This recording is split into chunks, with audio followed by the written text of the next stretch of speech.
દેશ વિદેશ અને શહેરોમાં ગુંજતું ત્યારે પાટણના સંગીત નગરીમાં એક દુઃખદ સમાચાર મળ્યા.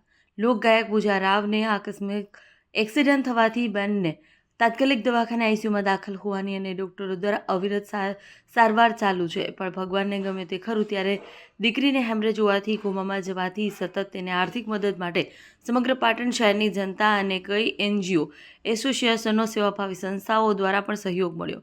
પણ આજે તો સંગીતના કલાકારો ભેગા મળી તેને સહયોગ મળે તે હેતુથી શ્રી જૂનાગંજ બજાર એસોસિએશનના સંયોજનથી લોકગાયક કલી પટેલ આયોજિત ભવ્ય લોક ડાયરાનું આયોજન શ્રી ગુનાગંજ હનુમાન મંદિરે રાત્રે 9 વાગ્યે ભવ્ય આયોજન ગોઠવવાનું તેમજ સંગીત રજની જીગર બારોટ જે કે સાઉન્ડ તેમજ તેની સાથે લોક સાહિત્ય અશોકરાજ પાટણની ઓળખાણ સ્વર્ગીય મણિરાજ બારોટે થતી હોય એવા ભાણા શૈલેષ બારોટ, શીતલબેન રાજપૂત, જયપુરુ મહારાજ, વિમલભાઈ સમગ્ર કલાકારોના સહયોગથી પૂજા રાવને સહયોગ મળી રહે. બજારમાં એસોસિએશને પણ સહભાગી થઈને દીકરી માટે યોગદાન આપેલ છે.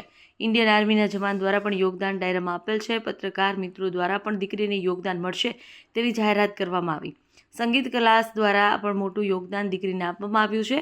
જ્યારે પણ કંઈક મોટી આફત આવતી હોય ત્યારે બીજા અનેક સહભાગી થતા હોય, પણ અશોક રાજના કહેવા પ્રમાણે કલાકારની કોઈ નાત હોતી નથી. જ્યારે પણ કોઈ કલાકારને આર્થિક મદદ આવેલા શ્રોતાઓ પર દ્વારા થતી હોય છે. અમે પણ અમારા પડેલા કળાને આપના સમક્ષ ઉજાગર કરી દીકરી માટે સહયોગ આપી રહ્યા છીએ.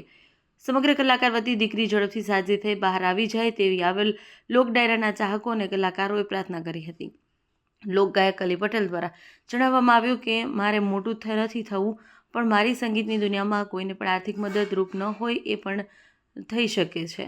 ત્યારે મારામાં એક ઊંડો વિચાર આવ્યો કે વિચારીને અશોક રાજ જૂનાગંજ બજાર એસોસિએશન દ્વારા વિચારને માન્ય રાખી મને સહયોગ આપ્યો. લોક ડાયરાના ચાહકો પણ ફૂલ નહીં તો ફૂલની પાકડીઓનું યોગદાન આપી તે દીકરીના દુઃખમાં સહભાગી બન્યા છે. રિપોર્ટ ન્યૂઝ ઓફ પાટણ, તંત્રી રાજુ ડી પટેલ.